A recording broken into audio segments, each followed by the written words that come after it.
Good day, sir. My name is Ross Gerald Casilag and this is my finals in database. So, una, gumawa ako sa localhost ng database which is CRUD operations and the students, pangalan ng table. And then, pupunta na tayo ngayon sa Visual Studio Code. So, dito sa code, gumawa ako ng delete, update, and save. Delete, update, and save button. So, una, delete button. Yung query natin is delete from students where ID and yung pangalan ng yung ID mismo. And then the query run and connection query. If successful siya, lalabas your data is deleted. And then pagka hindi naman siya successful, your data is not deleted. And then dun sa update button naman, update. Sa update, merong edit ID, edit name, edit age, and edit contact. So, ang purpose nito is ipabago yung status mo or your information mo, pwede mo siya i-edit. I-edit ng gamit ang update button. So, the save button. And then yan. The student PHP naman is yung pinaka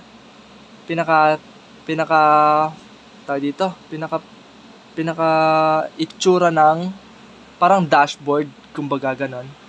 Pinaka itsura ng ating design sa database. So, yan.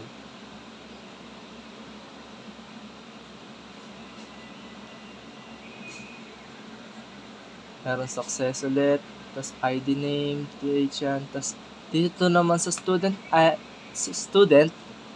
nandito ito yung page na i-edit mo na yung information mo. If may mabago, is dito mo pupunta. Halimbawa, ito, pinindot mo yung update button, update, pupunta siya dito sa student, edit. So, dito lalabas yung mga information mo na pwede mo i-edit, tulad ng name, age, tas contact, yon. So, try natin kung gumagana. Punta tayo dito sa SAMP, admin, yan. Ito yung tapos yan. Search natin yung localhost. Pangalan ng folder ko muna.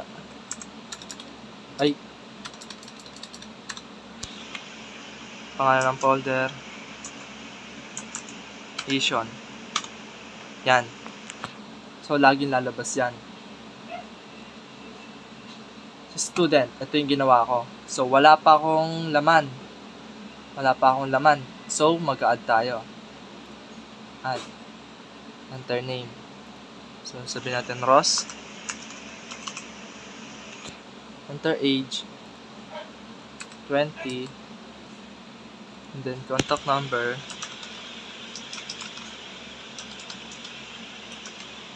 Yan. And then save. Ito yung save button. Yan. So, pag i-edit, ito na ngayon. Pag i-edit, yan o. Bawa, naging 21 na ako. Tapos, nagdagdag ako ng pangalan o nagbago ako ng pangalan. Lagyan natin yung second name ko. Ross Gerald. The same number pa din, update. Yan, nag-update siya.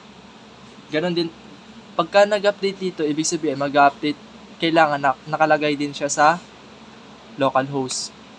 So, nasan yan? So, i-refresh natin. Ayan, lumabas na. ID, 20, yan, tas, pinara, i-delete na natin siya. Delete.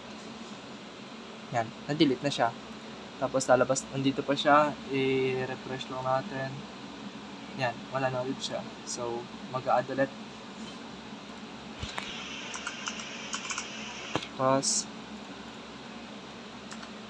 20. Yan. So, yan. Pag mag-a-add ulit, nandito na ulit siya.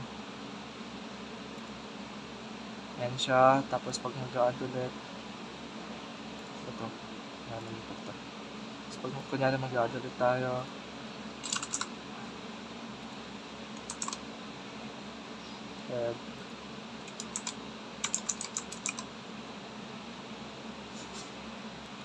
Save. Yan. Tapos pupunta tayo sa localhost. Tignan natin kung ayan. So, ibig sabihin, successful yung gawa natin. So, thank you, sir.